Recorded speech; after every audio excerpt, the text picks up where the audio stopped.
so we are going to feature Mr. Genos. Damn, you guys had good questions. I got a phone. Is this camera on? No. Welcome to the lunchroom. Dive deep into the lore with three wise minds and so much more. PE, the mind and the power of the pen. Get ready to press play. Let the stories begin. Mr. Genos. So, welcome back to the lunchroom. Lunchroom. Where the food may be mid. But the combos are elite. Let's dig in. All right, so we are going to feature Mr. Genos in this episode. We are just going to be taking a quick look into him, who he is, and we're going to spotlight him for a bit. You ready? Yeah. All right. Let's do it. All right. Here we go. I'm on hot seat. All right. You are in the hot seat. All right, so could you tell us a little bit about how you became the educator that you are? Honestly, it started my senior year. I did senior experience with Mr. Sanders. So I shadowed him as a PE teacher. Mr. Sanders, like, actually? Yep. No way. He was my basketball coach.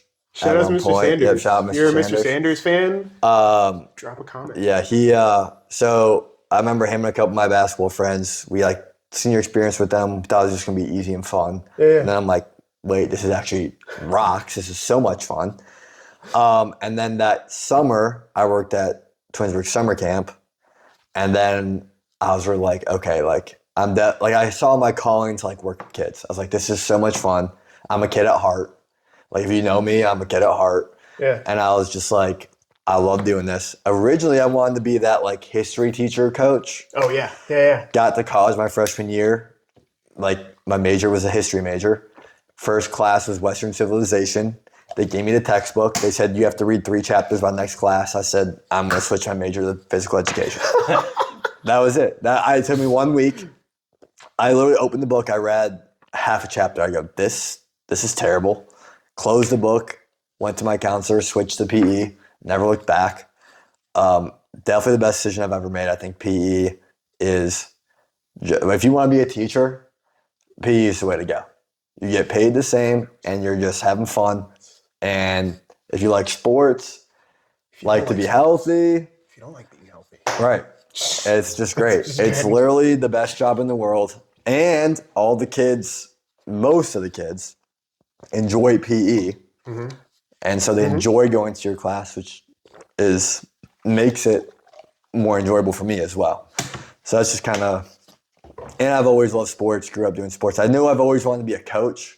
Yeah. So being a teacher kind of allows me to be a coach as well. Shout out to the girls' basketball team. Yep, girls' if you're basketball a girls' basketball player, go crazy. District champs, conference champs, more yet to come.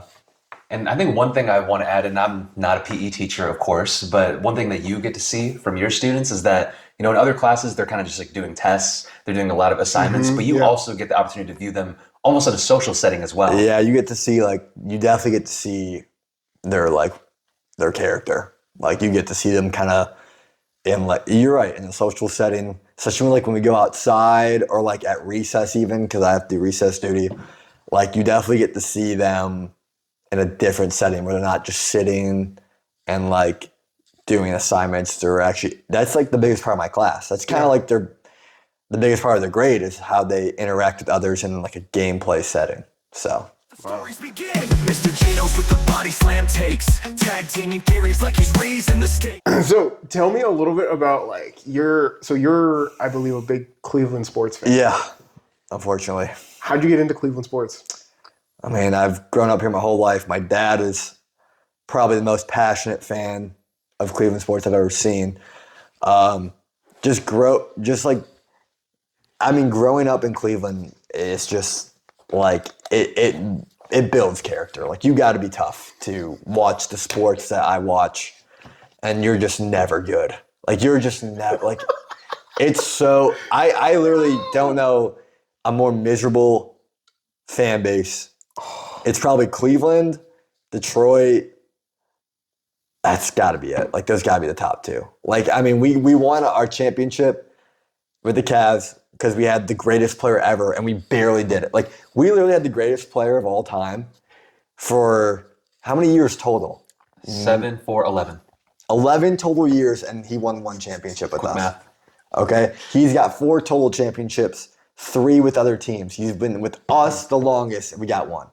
It's that, and literally, when he won it for Cleveland, I mean, he got on his knees and was crying how much it meant. He's from here. Like, he knew how much it meant. But, like, dude, the Browns stink every year. I've seen them make the playoffs twice, maybe 3 times in my 26 years of life. They have 1 playoff win in my 26 years of life. How pitiful is that? There's no hope with that team. I'm over it. I'm over them. The Cavs, what a disaster that was this year. I could go on. Talk about it? I can't. This would be an hour episode if I talked about I don't know if we can do that to our viewers. the disaster that I If you do saw. want to see him pop off about the 2024-2025 Cavs season, drop a comment below. Got punked by the Pacers in 5 games. I mean, it's time to ship them. It's time to ship Garland and Allen. That's all I got to say. It's time to move on. I want Dean Wade. I want Sam Merrill. First bus over to the Canton Charge. Okay, ready? How about this? Real quick. You have 1 minute. Okay. Just go off. Oh, just you go have off? to stop as soon as the minute's over. Okay, well, first of all, did you know Jaylen Brown had a torn meniscus and he was out there playing for the Celtics with a torn meniscus? And we got Buddy Garland with a sprained toe. And we got DeAndre Hunter with a boo-boo on his thumb. And we're not playing against the Pacers. We blow a 20-point lead at home. You can't inbound the ball. Donovan Mitchell misses 3 free throws in a must-win game to bring it to 3. It is pitiful. I've never been more disgusted as a Cleveland sports fan in my life, and I've watched the Browns for 26 years. I've never been more embarrassed to be a Cleveland Cavaliers fan. Is that a minute on the dot? Wow. You were like just barely under a minute. Yep, there you go. Cool. All right. All right. So we have talked a little bit about some of your fandoms, and one of them was Cartoon Network. I do. I'm a big Adventure Time fan. A big regular show fan. Go crazy in the chat. Adventure Time is probably the only one that like I will go back and like just turn on as background noise. Like that show is so good. If you haven't seen that show, it's so good. I definitely am like a cartoon nerd, but like I grew up like watching. Like, wait. So break that down to me. Cartoon nerd. What is that in your words? Like I'm 26 and I still enjoy a good cartoon. Okay. Like I still enjoy, especially like Sunday mornings. Like it's just like eating cereal, watching cartoons. Like it's just like. But like today, like if today was a Sunday morning, you'd be up. Yeah, like I'll occasionally, cereal, but it's usually like it's usually like an Adventure Time or or like so Tom and Jerry or Scooby Doo. I still enjoy. Enjoy Scooby Doo for sure. Like I don't know, it's just like it's like my comfort shows. Nice. Yeah.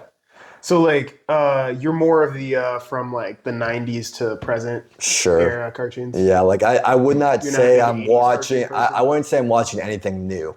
Okay. If that makes sense. So nothing that like just recently came out. Yeah, like I'm not watching You're it. a big nostalgia guy, I think. Oh, for sure. Yeah, for sure. So yeah, definitely. And like, I mean, I could talk about the old ones forever too. But like that's my favorite cartoon is probably Adventure Time. Okay, so my question for you, what is a crazy, hilarious teacher story that has happened to you? Oh, dude. I don't even know if I can. If there's any, or okay, here. How about this one? This might. I mean, I definitely have some summer camp ones for sure. Okay, give me a summer camp story.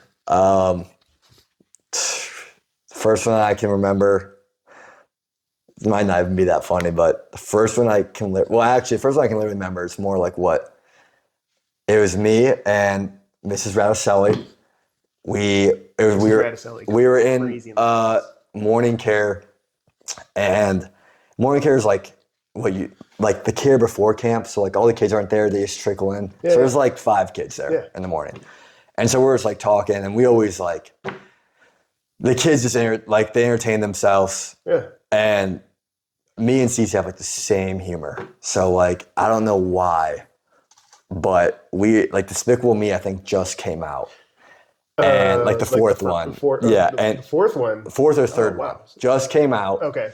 And we were just making fun of like, I don't know, like we're gonna steal the moon or whatever, and we found out that someone at camp had like this huge minion suit. And then we found out that Cece had a Gru mask, or like it was, and so literally one day she brought him in, and we literally dressed up as like I was like this huge minion and she was Gru, and it was literally so funny. Like I remember we just like Do you have pictures?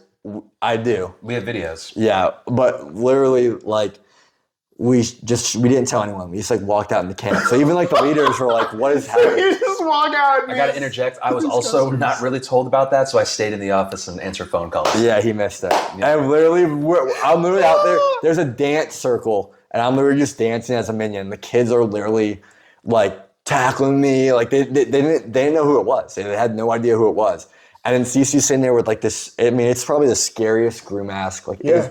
And she's just, there's already this video of her just like walking, and it's like so like it is just so funny. And I got to mention when we say minion costume, this is not like regular clothes. Like it was your Christmas decoration blow up costume. Oh, like, that's there is a awesome. vent blowing. That is awesome. That is awesome. Wondering where he's at, but I was like, he's, like, I guess I'll just keep answering he was these calls. doing his thing, but I was, we were both doing. Okay, so final question. What's one piece of advice that you would give to aspiring PE teachers? I would say one, get your adaptive license as well. That is the most rewarding part of my job when I get to work with those kids. And the Special Olympics especially is like literally my favorite part of the year. It is, when I got to teach adaptive, that was like, it's just the most rewarding. It is so fun. Those kids rock. So definitely get your health and adaptive endorsements because you're so much more marketable that way. Yeah. And it's easier to find jobs. So that would be my one token of advice. All right. Well, thank you so much for chatting with us. And thank you all for watching. And we will see you guys next time in the lunchroom. Killed that one. King. Welcome to the lunchroom. Dive deep into the lore with three wise minds and so much more. PE, the mind and the power of the pen. Get ready to press play, let the stories begin. Mr. Genos.